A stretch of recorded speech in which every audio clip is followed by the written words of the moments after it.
The phone rang at 5 in the morning. Mr. Evans's voice trembled on the other end. Mrs. Carter, your daughter-in-law is here with movers. She says she owns your condo and plans to take the furniture. I sat up slowly in bed at my beach house, the ocean breeze whispering through the curtains. No panic, no surprise, just a strange, calm, almost satisfaction. Let her in, I said. Make sure she signs. The visitor log with her full name and ID. As soon as I hung up, I opened the camera app on my phone, the security system I'd installed 3 weeks ago, connected to every room, living room, kitchen, bedroom, entryway, all, streaming to the cloud. And there she was, Vanessa Moore, my daughter-in-law. Of 4 months. Perfect gym clothes, messy ponytail, and a look that mixed arrogance with nerves. 3 men stood behind her, movers in gray uniforms, carrying boxes. She barked orders that couch first, then the dining set. The men hesitated. Ma'am, are you sure the owner approved? This? Vanessa flashed a piece of paper, too quickly to read. I'm the owner now, it's all legal. I zoomed in, watching her lips move. It belongs to me now, my pulse stayed steady. The cameras were recording everything, every word, every motion. What Vanessa didn't know was that those recordings were already uploading to the cloud and alerting my lawyer, Rachel. This wasn't just trespassing. It was the moment I'd been waiting for. The trap I'd spent weeks preparing, while the movers began lifting my furniture. I whispered to the Seeb, Breeze, you wanted a war. Vanessa, you just started one. I didn't call the police right away. Instead, I sat there, phone in hand, watching everything unfold from my beach house. I wanted her. Arrogance recorded her certainty that I was helpless. From the living room camera, I saw Vanessa pacing around, pointing at furniture, giving orders. Her voice was sharp. My mother-in-law can't live alone anymore. I'm helping her downsize. The lie rolled off her tongue as easily as a compliment, but while she spoke, my app silently sent every recording to the cloud into Rachel's inbox. I leaned back on the bed and let the memory wash over me the day all this had started. It had been only 4 months earlier when my son, Jason, called from Atlanta. He sounded excited, nervous even. Mom, I met someone. Her name's Vanessa. I think she's the one. I smiled through the phone, feeling both joy and a hint of unease. After years of raising Jason alone, I'd always imagined he'd find love. I just never thought it would happen so fast. When I met her, Vanessa seemed charming, younger than Jason, dressed like she'd stepped out of a magazine, confident and sweet. She called me Mom by the end of dinner, and that night she brewed me a cup of tea that smelled oddly bitter, herbal, she'd said, good for your nerves. I drank half. By the time I got home, the world was spinning. Weeks passed, and she kept inviting me over tea, after tea, smile after smile. Soon, Jason began repeating her words. Mom, maybe it's time to think about the future. What if you sold the condo? You shouldn't live alone. That's when I first realized something wasn't right. Vanessa wasn't marrying my son. She was hunting for an inheritance. That hadn't even changed hands yet. When Jason told me he was getting married, I forced a smile, though something inside me tightened. They had known each other only a few months, yet he sounded certain. Mom, she's amazing. You'll love her. At the engagement dinner, Vanessa greeted me with open arms. Mrs. Carter, it's an honor to meet you. She hugged me tightly, perfumed, strong and sugary like she wanted to leave a mark. She talked about her work in marketing, her dreams, and how Jason is lucky to have such a wonderful mother. Her charm could have fooled anyone, even me, for a while. Then the small comments began. Do you ever feel lonely in that big condo? You must get here. Ed managing everything alone. They sounded caring at first, but each one chipped away at my confidence. Jason started repeating them. Mom, maybe you should think about downsizing. Vanessa says it worries her that you're by yourself. Still, I wanted to believe she meant well. At Sunday dinners, she brought tea, always tea. Drink this, Mrs. Carter. It'll help you relax. Afterward, I'd feel dizzy, heavy-headed, like my thoughts had fogged. But I blamed it on stress, not her. 3 weeks before the wedding, she began, asking about my finances casually. Who Manages your bank accounts? You must. Have a lot of paperwork. Her smile never faltered, but her eyes lingered too long when I mentioned my beach house. By the time the wedding day came, I'd already started feeling uneasy, and that night, as I overheard her bragging to a friend, "This marriage is the best investment I've ever made. The old lady's got property and no one else." I knew exactly what she was. After. My son wasn't her love story. He was her business plan. After the wedding, Vanessa's visits became constant. She texted daily, showed up unannounced, and spoke in that syrupy tone that pretended to care. "Just checking in, Mom," she'd say. "Jason worries about you." She always brought something: soup, cookies, or that same strange herbal tea. Every time I drank it, my body felt weaker. Sometimes my vision blurred. Sometimes I forgot small things. Once I even woke up on the couch without remembering how I got there. When I mentioned it to Jason, he brushed it off. "Mom, you've been under stress. Vanessa's just trying to help." But my best friend Linda wasn't convinced. "That woman's too interested in your medicine cabinet," she warned. "She's softening you up for something." Then one afternoon, Vanessa visited with a smile that didn't reach her eyes. "Mrs. Carter, Jason and I want to make life easier. For you," she began. "You have too many responsibilities. The condo, the beach, house, the taxes. Why wouldn't it be simpler if Jason became a co-owner just for security?" Her words froze me. "Co-owner? Why would I need that? So if anything happens to you, everything's in order," she said, lightly. I could hear the calculation beneath her tone. When I refused, her expression shifted for a heartbeat, sharp, almost hateful, before she smiled again. "Of course, think it over. We just want to protect you, protect me." Those words echoed in my head for days. People who want to protect you don't drug your tea, they don't forge your signature, and they don't hover over your assets like vultures waiting for the last breath. That's when I knew I needed help, real help, not from family, but from someone who dealt in facts and law. The next morning, I called my attorney, Rachel Bennett, a woman I'd trusted since my husband's passing.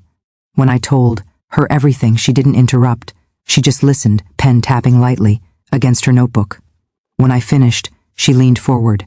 "Helen, you're not imagining this," she said firmly. "But if Vanessa's as manipulative as she sounds, we'll need more than your word. We need evidence," she suggested. "Installing hidden cameras throughout my condo, small, discreet, and linked to an app that would record every movement and conversation. If she ever tries to enter or take anything, we'll have it on video," Rachel said.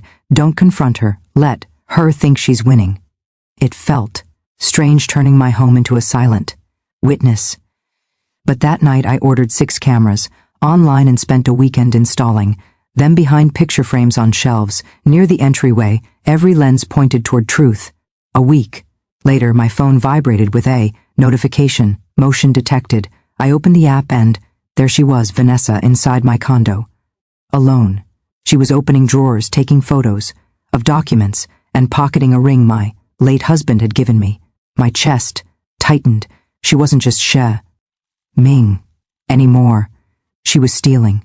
When I confronted Jason later that night, his answer cut deeper than any theft. She said, "You told her she could stop by." "Mom, you're being paranoid." That word paranoid burned into me. I realized then how deep Vanessa's poison had spread, not just through my sugar or my tea, but through my own son's heart. So I didn't argue. I just told him, softly, "If I'm paranoid, then truth will prove me wrong." But in my soul, I already knew truth was on my side. 2 weeks later, Vanessa invited me to lunch. She sounded cheerful on the phone. "Too cheerful. Let's start fresh, Mom, just as girls," she said. I agreed, not out of forgiveness but strategy. Rachel's advice echoed in my mind. Let her act. The more she moves, the deeper she sinks. Vanessa welcomed me with a bright smile and a hug that felt rehearsed. Her condo smelled of lemon and deceit. Lunch was already on the table, chicken, vegetables, and that same cup of tea. "Drink, Mrs. Carter," she urged. It talked about how proud I was of Jason, how I'd been updating my will, half-truths meant to bait her. Vanessa's eyes flickered at the word will. After dessert, she disappeared into the kitchen. I glanced at my phone. The mini recorder Rachel had given me was running. When Vanessa returned, she slid a few papers across the table. Power of attorney, she said lightly. Just routine. It'll let Jason handle bills, property, all those complicated things. I pretended to skim it. I'll show it to Rachel first. Her smile faltered. There's no need for that. We just want to help. Help, that word, again. I folded the papers, neatly stood, and thanked her for lunch. As I walked out, she whispered under her breath, not, realizing my recorder caught every word. She won't sign now, but she will one way or another. That night, Rachel and I reviewed the audio. Perfect, she said. We've got intent. Next time she steps out of line, we'll have her completely. And I knew deep down that Vanessa's next move would be desperate and dangerous. It happened early on a Tuesday. My phone rang at dawn. Mr. Evans again, the building superintendent. Mrs. Carter, he said, voice shaky. Your daughter-in-law is here with a moving truck. Says she's the new owner. I didn't flinch. This was the moment Rachel and I had prepared for. Let her in, I said calmly. Just make sure she signs the visitor log with her full name and ID. Then I opened the security app. There she was, Vanessa. Moore, standing in the lobby, 3 movers behind her, bold as daylight. She looked anxious but determined, waving. Papers around. My mother-in-law can't handle this place anymore. I'm taking care of it. I switched to the hallway, camera on my floor. A few minutes later, the elevator opened. Vanessa stepped out and tried the lock. When the key didn't fit, she frowned, then whispered something to the men. Help me force it. The door splintered. They walked in. Vanessa pointed like a queen giving orders. That couch first, then the table. Be careful with the vases. They're worth a fortune. I watched her head to my bedroom, open drawers, pocket jewelry, and then call someone. I'm inside, she whispered. The tea didn't work, but she's gone. By the time she finds out, everything will be in our names. Right. Then I heard the distant echo of sirens. Through my phone, Vanessa froze, turned toward the window, and her face went pale. The front door burst open. 4 police officers rushed in. Police, nobody move, Vanessa stammered. You don't understand. This is mine. The officer replied, not anymore. As the handcuffs clicked shut, I took a deep breath. For the first time in months, justice had a sound metal, final and merciful. 3 weeks later, I walked into the courthouse with Rachel by my side. The air smelled of tension and old paper. Reporters waited outside, shouting questions, but I said nothing. I just wanted it over. Inside, Vanessa sat at the defense table, pale, shaking, and far from the confident woman who once claimed my condo. Jason was there, too, sitting behind her, eyes red, face drawn. The prosecutor started strong. Your Honor, the defendant broke into Mrs. Carter's property, attempted to steal her belongings, and was caught on camera admitting to poisoning her food. He pressed play. The recordings filled the courtroom. Vanessa's voice, cold and calculating. The tea didn't work, but once this is done, Jason will sign the papers. Every juror leaned forward. Vanessa's lawyer objected, saying the audio was taken out of context, but the evidence was overwhelming. Then Dr. Holloway took the stand, the psychologist who had evaluated me. He said clearly, Mrs. Carter is mentally sound, fully competent, and perfectly aware of her actions. That single sentence shattered Vanessa's entire defense. When it was my turn to testify, stood tall, I told them I wasn't just protecting property, I was protecting dignity. She made me doubt my mind, I said, but being older doesn't mean being weak. It means I've survived long enough to know when someone's lying. After 2 hours of deliberation, the verdict came back, guilty on all counts. Vanessa gasped, shaking her head. I did it for love. The judge's voice stayed calm. 8 years in state prison. Jason met my eyes as she was led away. I didn't know, Mom. I swear I didn't know. I nodded faintly. I believe you, I said, but belief doesn't erase what you allowed. And with that, I walked out, free. A year passed before I truly breathed again. The condo was gone, sold, cleansed of memories too heavy to carry. With that money, I bought a smaller apartment near the coast and started something new, a financial guidance group for older women called Silver Shield. We taught them how to protect their savings, read contracts, and never sign anything under pressure. Every meeting reminded me of why I'd survived. Each woman carried her own version of betrayal. a nephew, a son-in-law, a caregiver who took advantage of trust. We weren't victims anymore. We were protectors, Jason called sometimes. His voice was softer now, his words careful. He told me he was in therapy, trying to rebuild his life after the divorce. Once he said quietly, "Mom, I'm sorry for everything. I should have listened." I didn't know how to respond, so I simply said, "I'm glad you finally see." Forgiveness, I realized, doesn't mean forgetting. It means setting yourself free from pain that no longer serves you. The night before Vanessa's sentencing, I sat on the porch of my beach house. The sky was violet, the sea calm.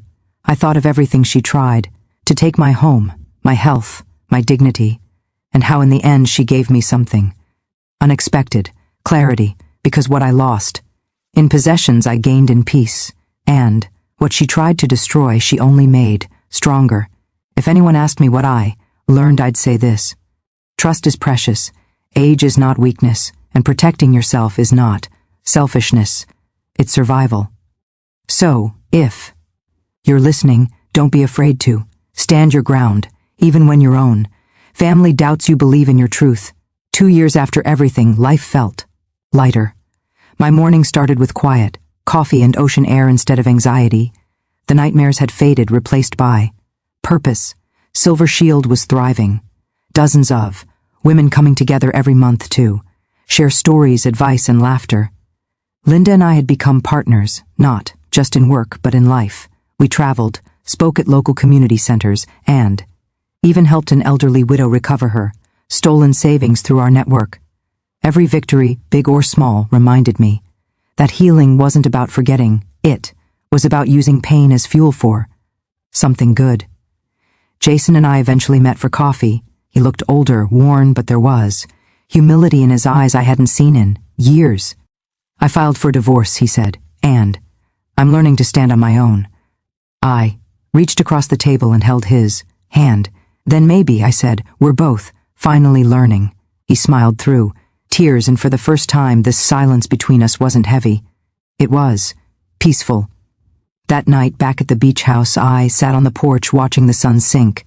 Below the horizon, the sky turned gold, then crimson, then soft blue again. A reminder that endings can also be beginnings. I took a deep breath and whispered, "I'm still here, stronger than ever." If you've ever been made to doubt yourself, remember this: your worth doesn't fade with age, your voice doesn't lose power with time, and your peace is worth protecting. If this story spoke to your heart, leave a comment below and tell me where you're listening from. Don't forget to like, share, and subscribe, because stories like these remind us that no matter how dark it gets, we always have the strength to begin again.